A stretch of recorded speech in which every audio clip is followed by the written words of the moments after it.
Hello, everybody. It is 11:16. I have a second wind.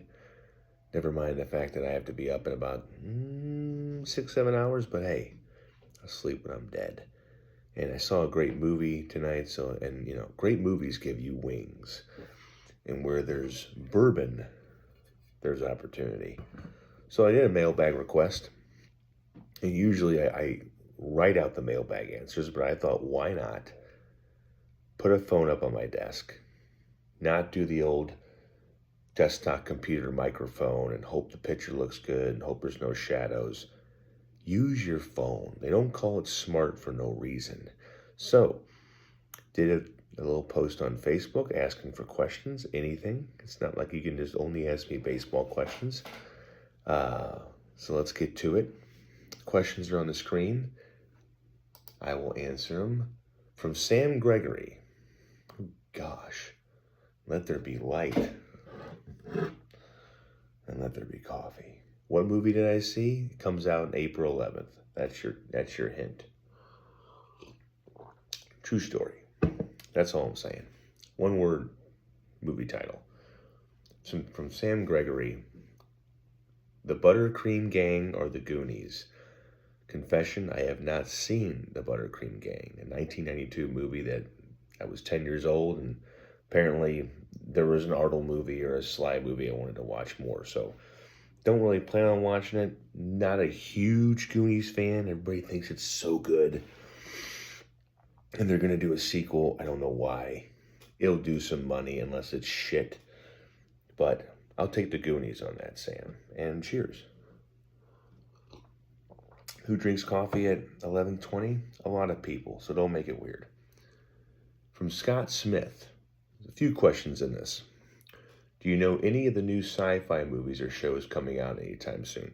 Not a big science fiction guy. When the movies come out and it has a good plot, I'll give it a little bit of an interest, but I can't really say I'm looking too far ahead. And I'm not really a voting film critic anymore, so I just kind of await what comes out. But is the new Star Trek show on Paramount Plus? The new Star Trek show with Michelle Yeoh, which is called Section 31, is streaming on Paramount Plus, Sam. Do you know when Kevin Costner's second Horizon movie is coming out? Well, therein lies the rub. So Kevin Costner released Horizon, an American Saga Part 1. It's too long of a title. And it came out last summer, and I liked it. It was a nice, sweeping, 90s style Western film, but that's the problem, is that in today's age, where, as Matt Damon eloquently put on the Hot Wings podcast when he asked, what's going on with the film business, it's just a different game. Like Matt Damon, even a Matt Damon movie like Good Will Hunting and The Rainmaker, they may not do that well today because movies they're almost like, it's a different world to where how a movie makes money, if it can be released, what's the marketing price, what's the production cost.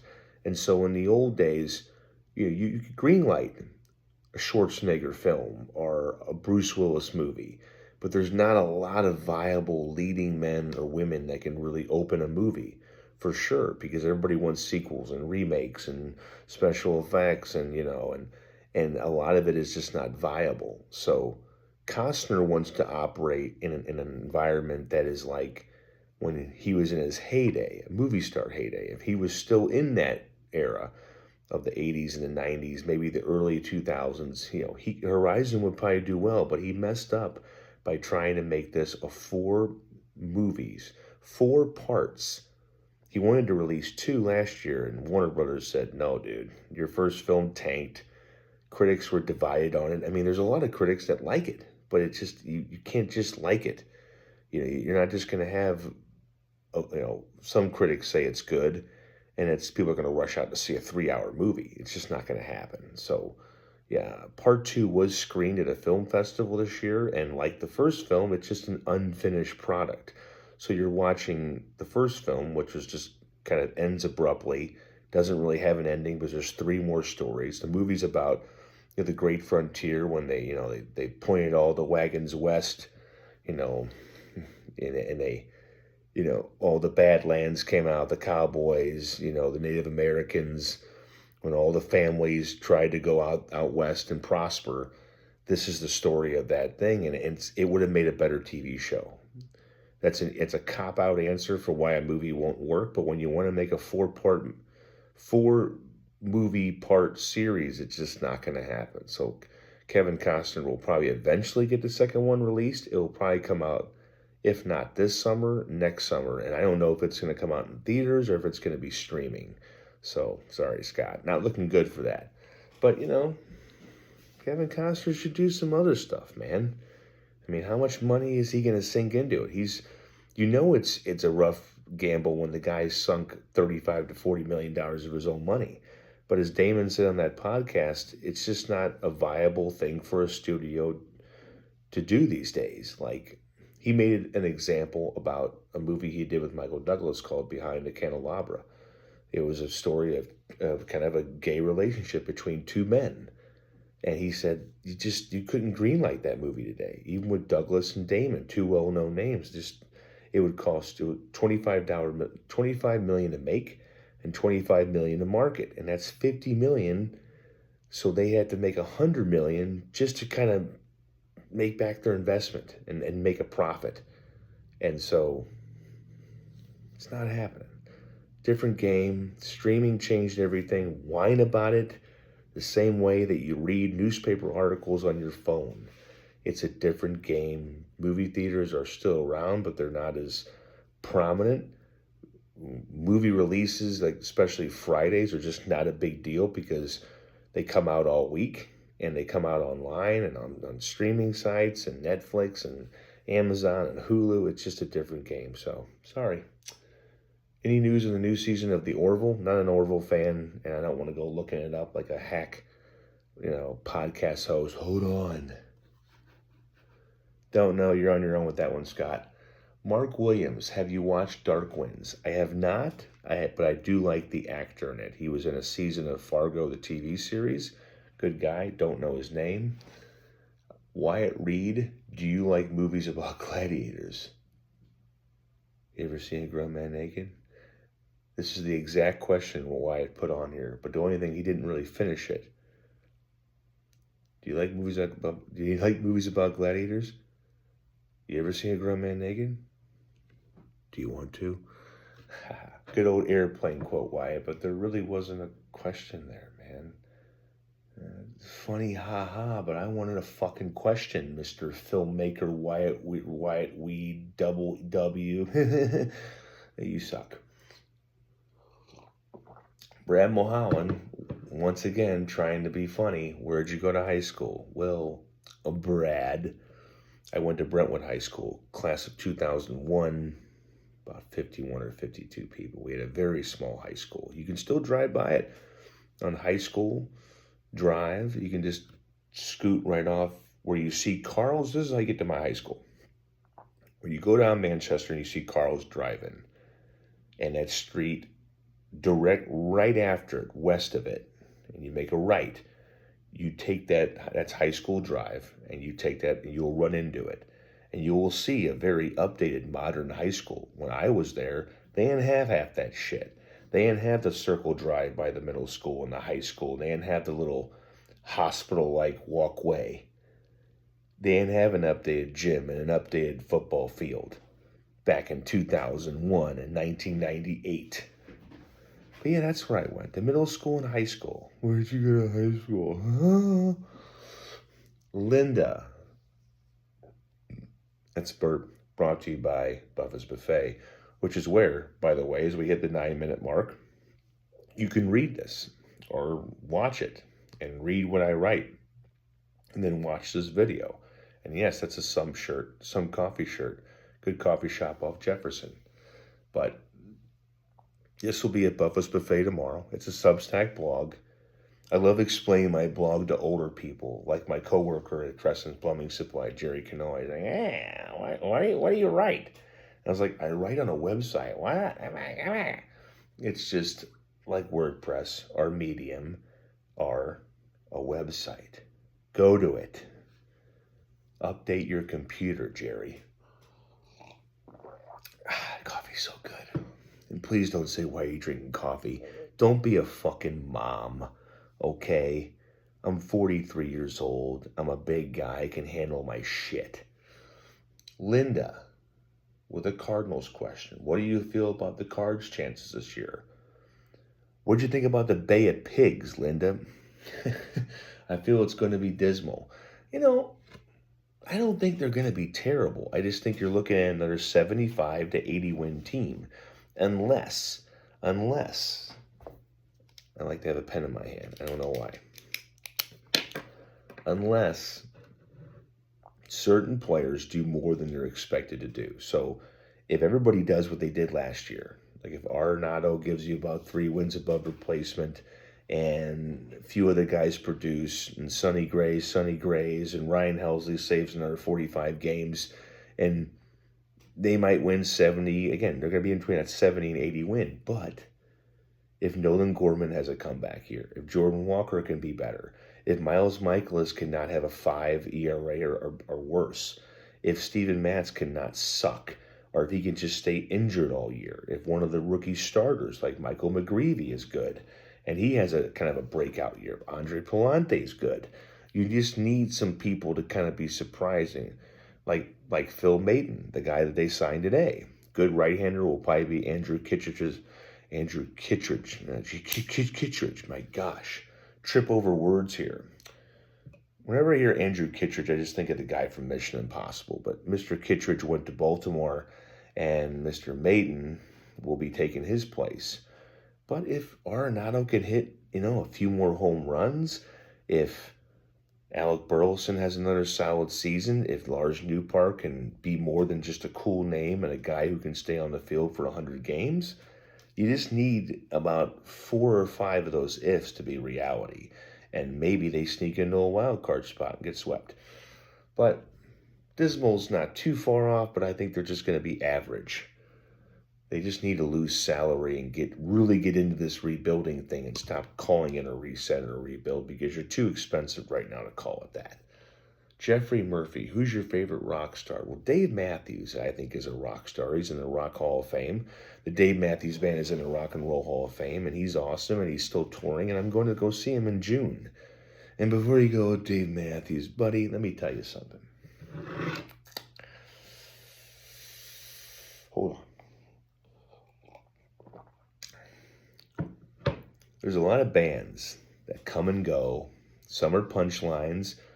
Some are like Nickelback, where they're really popular, but they're also kind of made fun of, kind of like Creed. And then there's the Dave Matthews Band that started out in the mid-90s, and they are still going 30 years later. They're selling out all over the world. Horizon, Wireless, Taco Bell Theater, whatever it's called, Hollywood Amphitheater, Casino, of the splashy pool where musicians play. They're going to probably sell that place out. So I don't want to hear any shit, because jam bands rock, especially the ones that actually sound good live. So if you don't like Dave Matthews Band, you know what? Suck it and scroll on, because they're still around. They haven't burned out. They're not wearing tight jeans and trying to move around the stage like Mick Jagger. And they're not like, playing at fucking Six Flags. So cheers to the Dave Matthews Band. And Dave Matthews, who would be drinking tea right now, rather what you say, is awesome. That slurp sound is my sponsor. Rachel Lynn, great follow. Banshee fan, Kingdom fan. I might have to think about this for a minute. One fictional character's death that should not have been killed off.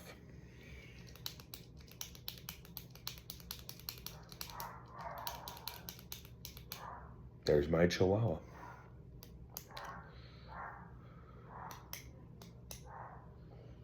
I want to say, I'm trying to think of a character on Banshee that I would have not killed off. But God, this is hard. I'm trying to think of somebody who was kind of killed off that I didn't want to see killed off. I guess, wait a minute, this is kind of covers the broad spectrum of TV and film. Mm. Mm. Mm. Mm.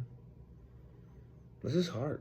It's almost like we need Jeopardy music. Dun, dun, dun, dun, dun, dun, dun, dun, dun, dun, dun. Executive decision. I never liked the way they killed off Steven Seagal. Yeah, I know it was supposed to put Kurt Russell in a position where he could be a hero, but he was a bland fucking hero. And everybody did, and any Seagal and 90s martial arts fan did not want to see him get blown out of the plane and sucked into a propeller. So out of the blue and into the black, sorry, Neil Young, I'd say, yeah, Steven Seagal, an executive decision. I always thought that was kind of stupid. Emmett on Banshee, I understand why they did it, because it was supposed to kind of give the whole sheriff's department kind of a kick in the ass in that show, but I didn't like that.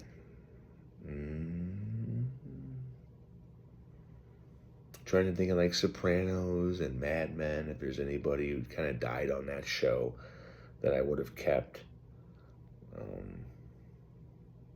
I don't know. I'm going to stick to that one. Jeff Abney, if you had to do it all over again, would you go to film school? No, man.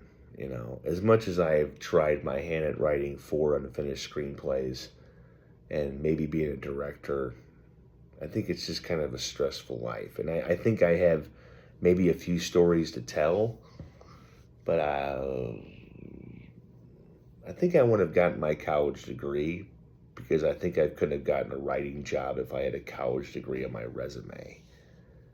But then I'd probably just be kind of overweight and writing about a lot of shit I don't want to write about. And so maybe not. No, I wouldn't. I would definitely drink more coffee. And that's it, folks. 18 minutes or less. Okay, I'm kidding. We got 2 minutes and like 15 seconds. Let's rant about a few things. The Reacher season 3 is great. They can make 7 of these if they want. Alan Ritchson is going to be in terrific shape.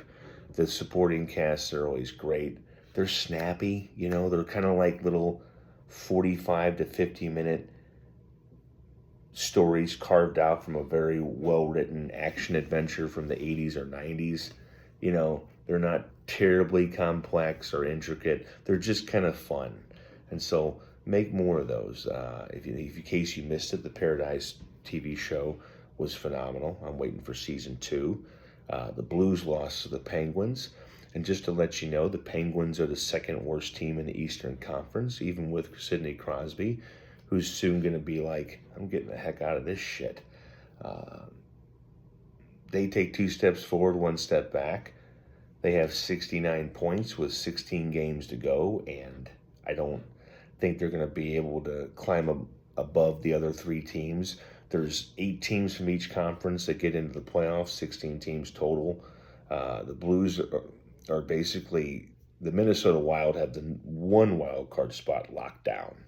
And I think it's Calgary, Vancouver, the most ridiculous team named Utah Hockey Club. They should just say Utah Skaters. Give it a fucking name, okay? Call it the Utah fucking Deserts, you know, the Utah Sundays, the Utah Banana Split, the Utah, you know, we wish we had a better name for our team. That should just be all across their jersey. But those are the teams that are vying for 1 wild card spot. I don't think the Blues are going to make it. I don't think they want it that bad. Yeah, they want it, but they're just not that good enough to win a lot of games in a row. Yeah, they had a winning streak, and it's gone now.